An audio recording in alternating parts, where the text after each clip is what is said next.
हाय दोस्तों, welcome to finance family. आज के हमारी वीडियो में आपका बहुत बहुत स्वागत है। आज हम ऑटो सेक्टर के ऊपर डिस्कशन करेंगे कि ऑटो सेक्टर के अंदर कौन से स्टॉक कैसे परफॉर्म कर सकते हैं। शॉर्ट टर्म की भी स्टॉक की कुछ बात करेंगे, लॉन्ग टर्म के स्टॉक की बात करेंगे और साथ ही साथ एक न्यूज़ के ऊपर भी डिस्कशन करेंगे जो न्यूज़ काफ़ी इंपॉर्टेंट हो सकती है ऑटो सेक्टर के अंदर। ऑटो सेक्टर शॉर्ट टर्म के अंदर क्यों नहीं परफॉर्म कर रहा, वो एक रीज़न भी है, उस रीज़न की भी डिस्कशन करेंगे न्यूज़ के थ्रू। तो आज का वीडियो काफ़ी इंपॉर्टेंट होने वाला है, तो आप इसे पूरा ज़रूर देखिएगा। तो चलिए शुरू करते हैं आज के वीडियो को।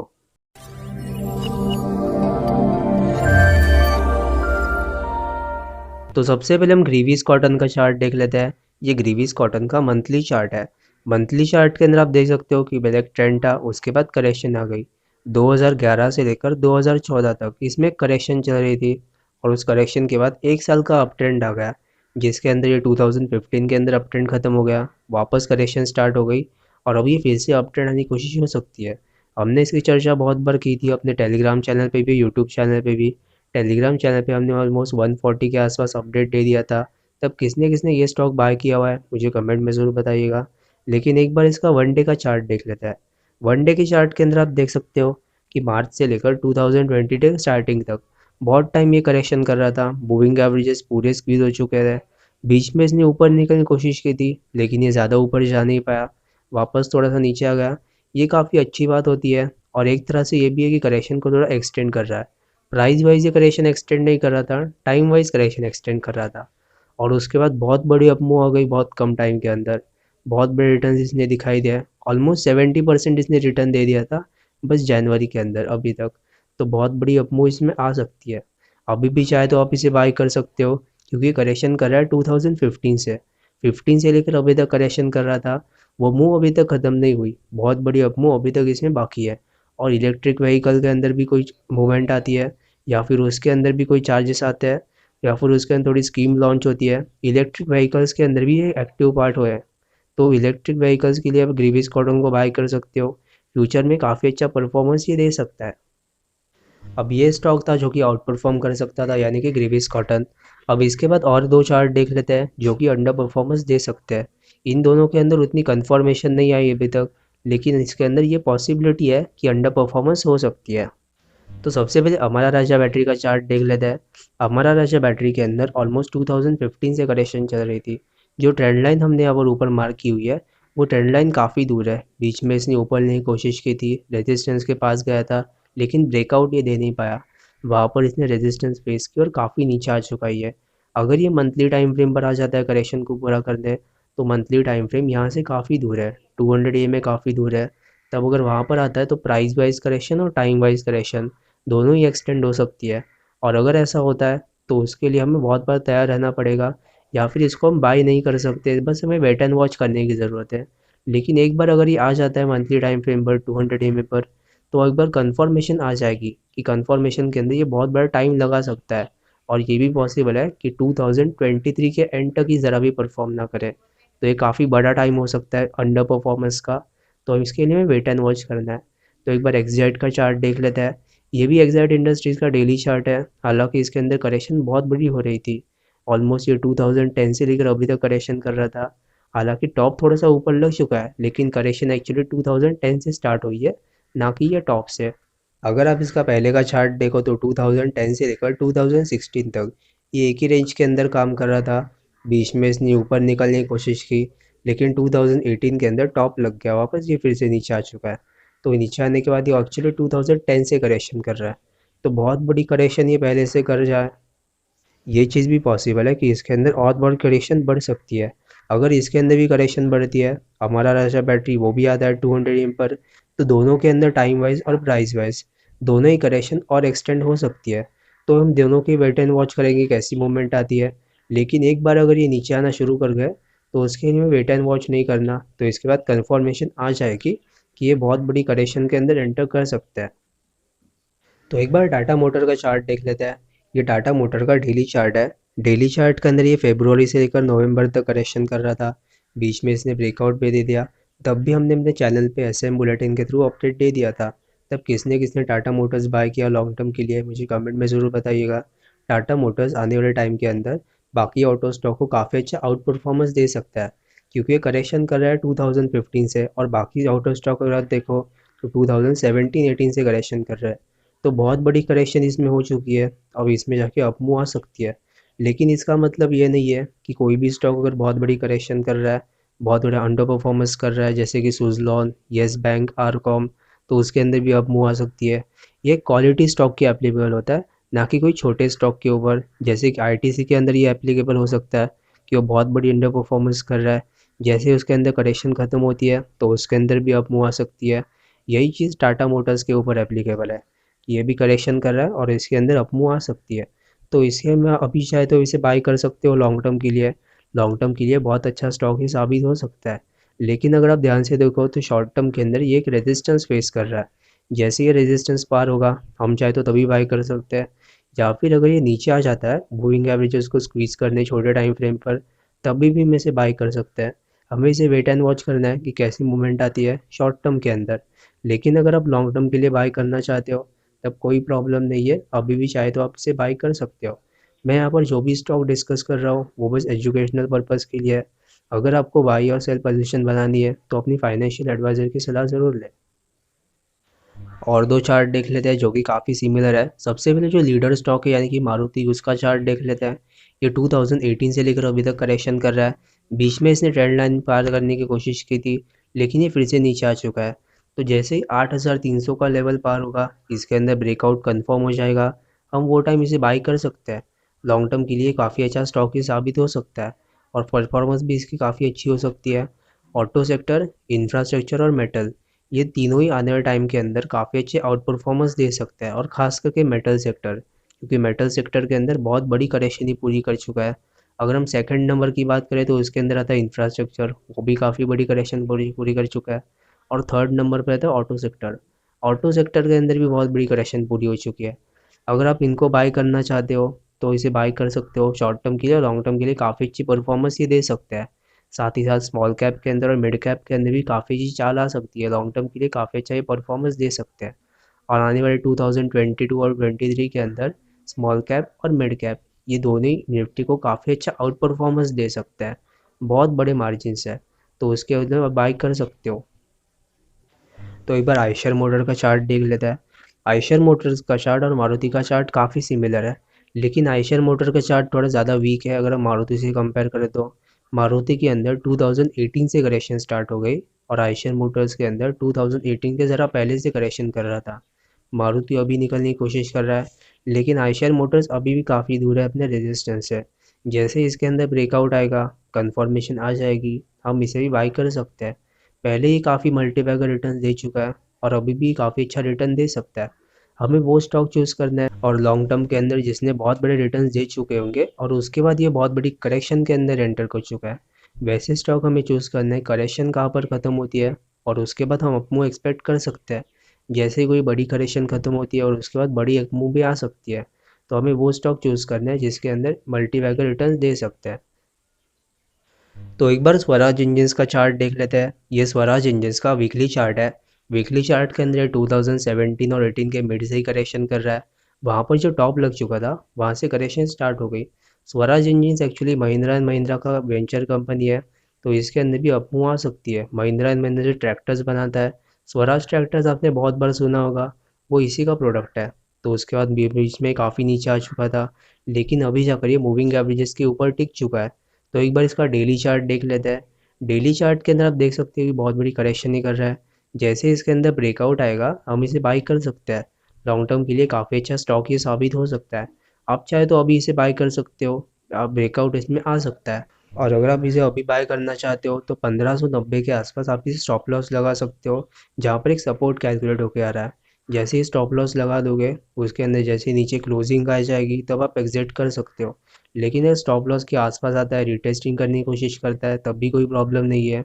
वहाँ तक रिटेस्ट करने आता है तो अब तक कोई प्रॉब्लम नहीं है। लेकिन जैसे नीचे क्लोजिंग आ जाती है तभी आपको एग्जिट कर लेना है। और अभी इसमें अपमूव आ सकती है, क्योंकि बहुत अच्छा चार्ट ये साबित हो सकता है, लॉन्ग टर्म के लिए भी और शॉर्ट टर्म के लिए भी। शॉर्ट टर्म के लिए वन डे का चार्ट में काफ़ी अच्छी मूवमेंट आ सकती है, और लॉन्ग टर्म के लिए वीकली चार्ट के अंदर काफ़ी अच्छी मूवमेंट आ सकती है। तब आपको शॉर्ट टर्म के लिए इसे बाय करना है या फिर लॉन्ग टर्म के लिए, दोनों ही टाइम में काफ़ी अच्छा साबित हो सकता है। लेकिन अगर आप इसे शॉर्ट टर्म के लिए बाय करना चाहते हो तो निफ्टी के अंदर कैसी मूवमेंट आती है, बाकी ऑटो स्टॉक के अंदर कैसी मूवमेंट आती है, सबको आपको कंबाइन करके देखना होगा, तभी आप शॉर्ट टर्म के लिए बाय कर सकते हो। लेकिन अगर आप लॉन्ग टर्म के लिए बाय करना चाहते हो तब ऐसे ही आप ऐसे बाय कर सकते हो। लॉन्ग टर्म के लिए काफ़ी अच्छा परफॉर्मेंस ये भी दे सकता है। तो एक और चार्ट देख लेते हैं लॉन्ग टर्म के लिए, बॉश लिमिटेड। ये बॉश का वीकली चार्ट है। वीकली चार्ट के अंदर देख सकते हो कि 2015 से लेकर अभी तक करेक्शन कर रहा था। बीच में जो 17,000 का रेजिस्टेंस फेस कर रहा था उसके ऊपर ही आ चुका है।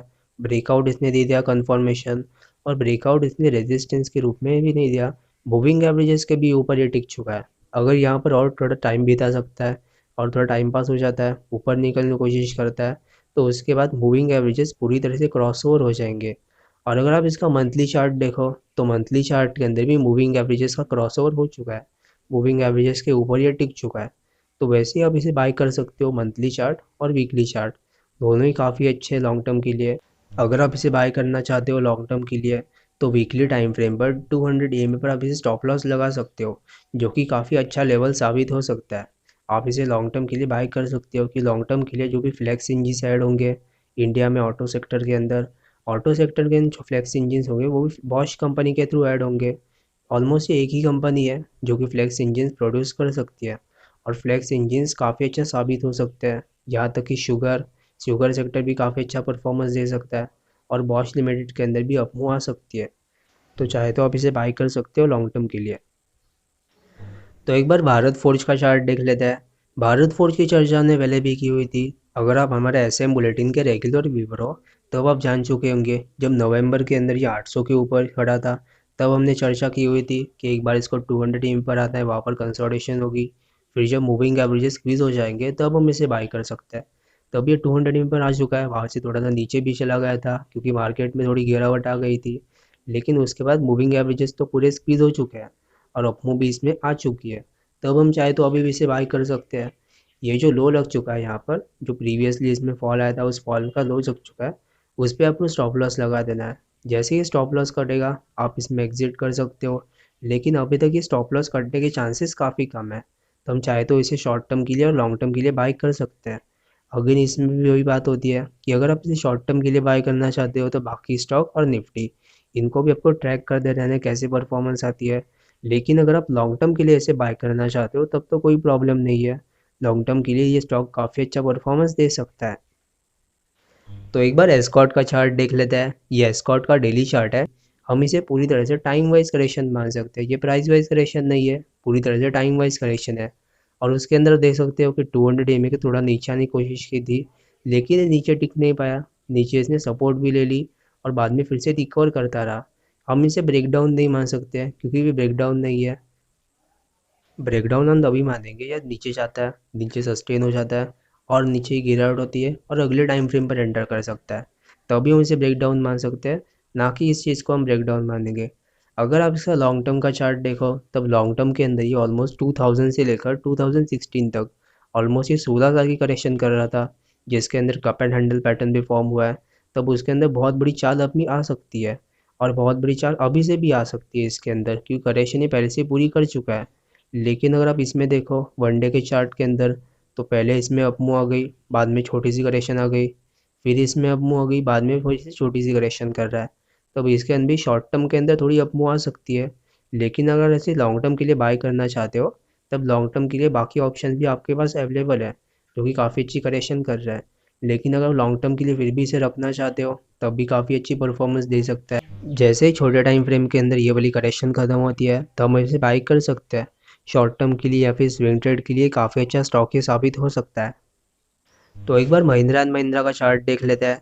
ये एम का डेली चार्ट है। डेली चार्ट के अंदर ये ऑलमोस्ट फेब्रुवरी से लेकर अभी तक करेक्शन कर रहा था, यानी कि फेब्रुवरी 2021 वहाँ से लेकर अभी तक ही करेक्शन कर रहा है। बीच में इसने अपमूव भी देने की कोशिश की थी, लेकिन बाद में फिर से नीचे आ चुका है। तो अभी इसने अपमूव देने की कोशिश की है, चाहे तो हम इसे अभी बाई कर सकते हैं। 200 पर हमें स्टॉप लॉस लगा देना है। 200 में जैसे ही कटता है हमारा स्टॉप लॉस हिट हो जाएगा। हम चाहे तो अभी भी इसे बाई कर सकते हैं। लॉन्ग टर्म के लिए और शॉर्ट टर्म के लिए काफ़ी अच्छा स्टॉक यह भी साबित हो सकता है। और एक चार्ट देख लेते हैं अशोक लेलैंड। अशोक लेलैंड का भी चार्ट काफ़ी अच्छा है। लॉन्ग टर्म की अगर बात करें तो इसमें भी 2018 से करेक्शन चल रही थी, लेकिन अगर शॉर्ट टर्म की बात करें तो इसके अंदर वन डे के टाइम फ्रेम पर करेक्शन चल रही है, और ये करेक्शन भी ख़त्म हो सकती है, तो हम चाहे तो अभी भी इसे बाई कर सकते हैं। ये जो लो लग चुका है यहाँ पर, इस लो के ऊपर हमें स्टॉप लॉस लगा देना है। ये स्टॉप लॉस काफ़ी रिलायबल है और इसे कटने के चांसेस काफ़ी कम है। हम चाहे तो इसे लॉन्ग टर्म के लिए ये भी बाय कर सकते हैं। तो एक बार टायर कंपनी का स्टॉक देख लेते हैं। सबसे पहले जो लीडर स्टॉक है यानी कि बालकृष्ण इंडस्ट्रीज, उसका चार्ट देख लेते हैं। ये बीकेडी का डेली चार्ट है। डेली चार्ट के अंदर ये ऑलमोस्ट जून से लेकर अभी तक करेक्शन कर रहा था। बीच में इसने टॉप भी लगाने की कोशिश की थी, लेकिन एक्चुअली यहाँ से करेक्शन स्टार्ट नहीं हुई। एक्चुअली करेक्शन ये जून से स्टार्ट कर रहा है। तो अभी डेली टाइम फ्रेम पर करेक्शन हो चुकी है, ऊपर निकलने की कोशिश कर रहा है। लेकिन अगर एक बार फिर से नीचे आ जाता है करेक्शन को पूरा करने या फिर 200 एम को रिटेस्ट करने, तब भी कोई प्रॉब्लम नहीं है। हम इसे तभी भी बाई कर सकते हैं। लॉन्ग टर्म के लिए ये स्टॉक भी काफ़ी अच्छा साबित हो सकता है। और एक स्टॉक देख लेते हैं टायर इंडस्ट्री का, जो कि अपोलो टायर्स। ये अपोलो टायर्स का वीकली चार्ट है। वीकली चार्ट के अंदर ये 2015 से करेक्शन स्टार्ट कर रहा है। ये भी काफ़ी अच्छा आउट परफॉर्मर हो सकता है। अपोलो टायर्स और टाटा मोटर्स ये दोनों ही 2015 से करेक्शन स्टार्ट कर रहा है। तो इसके अंदर भी अप मूव आ सकती है। मूविंग एवरेजेस के ऊपर ये टिक चुका है। हालांकि आप नीचे थोड़ा देख सकते हो कि मूविंग एवरेजेस के नीचे आने की कोशिश की थी, लेकिन अभी जाकर ये ऊपर टिक चुका है और इसके अंदर क्रॉस ओवर भी हो सकता है। तो एक बार इसका डेली चार्ट देख लेते हैं। डेली चार्ट काफ़ी अच्छा है लॉन्ग टर्म के लिए, शॉर्ट टर्म के लिए।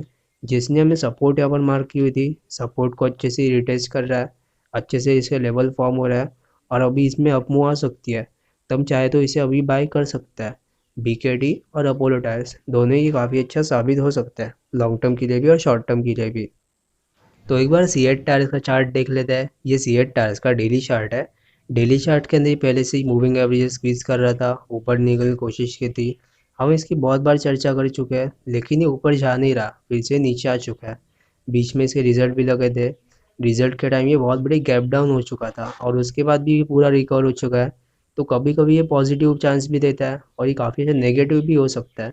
लेकिन अगर यहाँ से भी ऊपर नहीं कोशिश करता है, 200 में पार करता है, तभी हम इसे बाई कर सकते हैं।